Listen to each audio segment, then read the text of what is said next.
Why, hello there. This is Joby, and you are watching Tape Mod. Today we are looking at this Havit KB487L keyboard. Actually, we're looking at a picture of this keyboard. Come to think of it, we're looking at a video of a picture of this keyboard. Anyway, the reason we're looking at a video of a picture of this keyboard is because today we are going to mod this keyboard. And the reason that you're looking at a picture instead of the actual keyboard is because I kind of already started. You see, when I got this keyboard, I hadn't even started this YouTube channel yet, and I've already done a couple things to it. Nothing big. I just tape modded it and lubed and clipped the stabilizers, as well as fixed some switches that were bad, which I discussed in the video. I really do love the layout of this keyboard. As far as a compact keyboard goes, I haven't found another one with a more useful layout that fits me more perfectly. Anyway, that's what we're doing today. Let's get into it. Okay, so I have desoldered all of the switches and I desoldered the LEDs. If you're wondering how small these LEDs are, they're about that big. This is also the first time I've ever tried unsoldering a surface mount component. Now, the reason why I unsoldered these LEDs is because the numpad on this, when you hit numlock, the numpad lights up. And it's really annoying because I want my numpad on all the time, but I don't want some lighting around it. It's kind of annoying. Here is the aftermath of desoldering like almost 90 switches. We have our PCB, our plate, and our switches are thrown in a bag because this keyboard was pen lubed. I would say that pen lube is 100% as dangerous as spray lubing. This PCB was absolutely covered in oil, and the spot on my table where I was tossing these switches down also covered in oil. I'm not sure if you can see it, but just look at this bag, and these switches have only been in here like 2 minutes. The inside of the bag's covered in oil. Don't spray lube, don't pen lube. It doesn't work. The only thing that works is hand lubing. So anyway, now I'm gonna do some severe cleanup with rubbing alcohol on this PCB and plate. The stabilizers are already modded and lubed. When I bought this keyboard, it had a dead switch in one of the stabilizers, so I had pulled them all and put in milky yellows. So during that time period, I pulled out all the stabilizers, clipped them, lubed them. So they're already good to go. Now I'm in the process of clipping the extra pins on these JWKs. I'm going to use these JWK black linears in this board because I really like this board and I really like these switches. And also, these were in another board and they're already lubed. But this board will only take 3-pin switches, so unfortunately I have to go through and remove the extra 2 pins from every single switch before I solder them in. So what I'm doing here is just cracking open the switch with my little switch opener. Basically just pops off the 4 little clips on the side and you can take the top off. And there you see the stem and the spring inside of the bottom housing. Forgive my hands, they look like hell. And there's our bottom housing. You can see the leaf. That's what makes the sound inside a keyboard switch. Pretty cool. Okay, so when I'm lubing, I separate my parts into these 3 little separate bins. So I have my stems, and then I have the top of the switch, and then I have this little bin which is filled with 3-in-1 oil.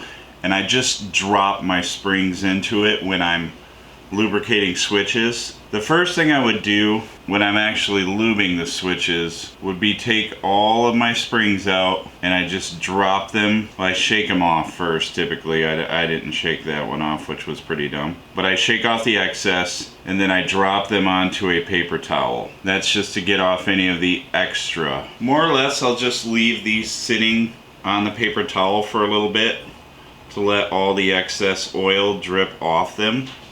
They obviously don't need to be saturated. This just covers them. After I've dismantled my switches, I will put the bases into my lube station. I will typically always start with the top housings just because that's the most annoying thing to lubricate for me. I lubricate all 4 sides of the top housing. You don't gotta go crazy with your lube. This lube that I bought is very liquidy, so it kind of goes everywhere.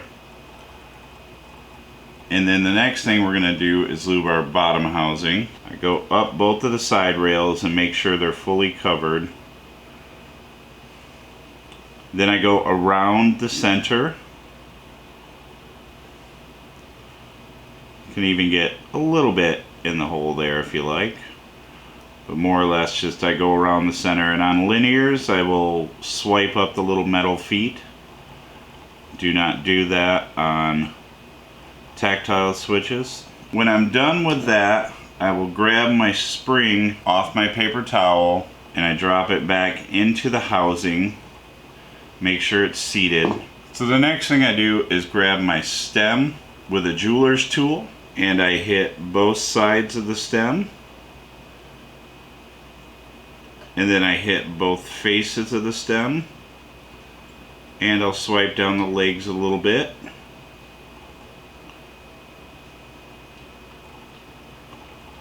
Just make sure everything is fully coated. And then again, I do just a little around the inside of the stem, and I'll kind of wipe up the stem as well. It's very hard to show you this on camera. But yeah, more or less I just do that. And then we drop our stem into the bottom housing with the feet on the stem should be facing the leaf.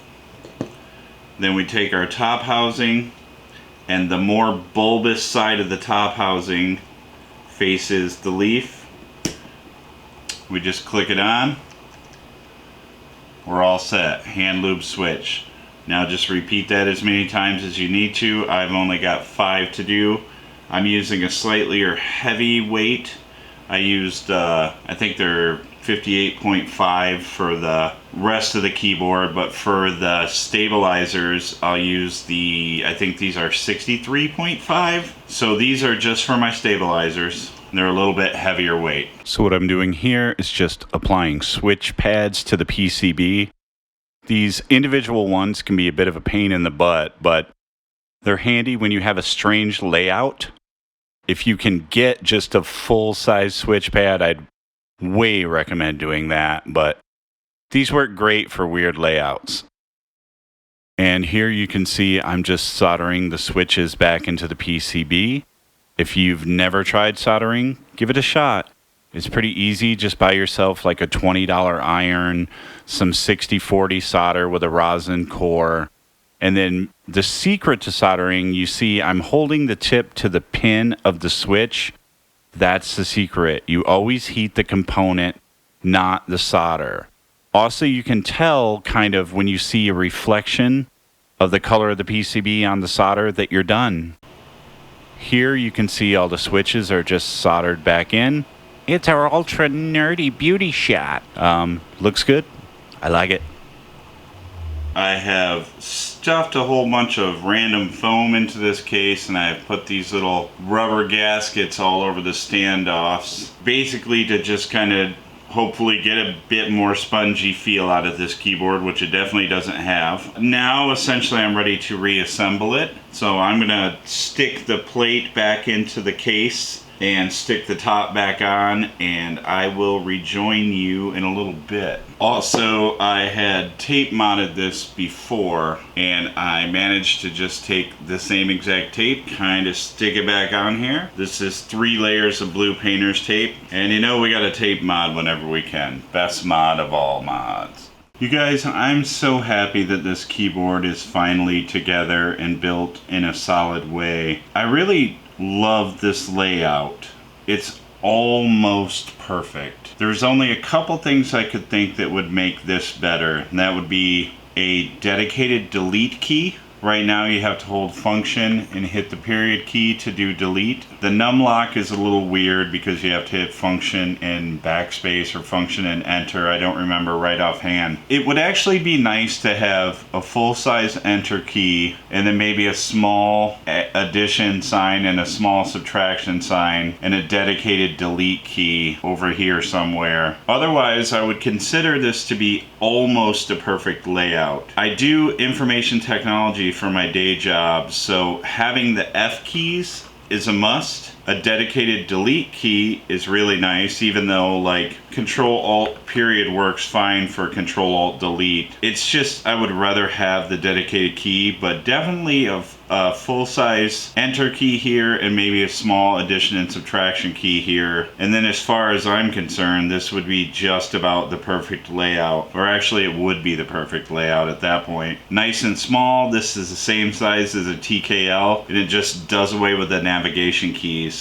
which other than insert, in general, I don't really use those keys. So having a numpad, which I really like because I've used a full-size keyboard most of my life, to me is way better than having those navigation keys. I'm very happy with this now. It feels great, sounds great, and I will probably use this keyboard a lot when I'm like recording, or maybe if I'm doing like a session overclocking my computer. It's nice to have the F keys available for that, and I really am kind of into overclocking as a hobby. So having those available will probably make me use this keyboard quite a bit, especially now that I put the JWKs in here. You've heard me talk about those switches in other videos. I really like them. They feel awesome in here too. Anyway, I'm running my mouth again, so let's just do a typing test.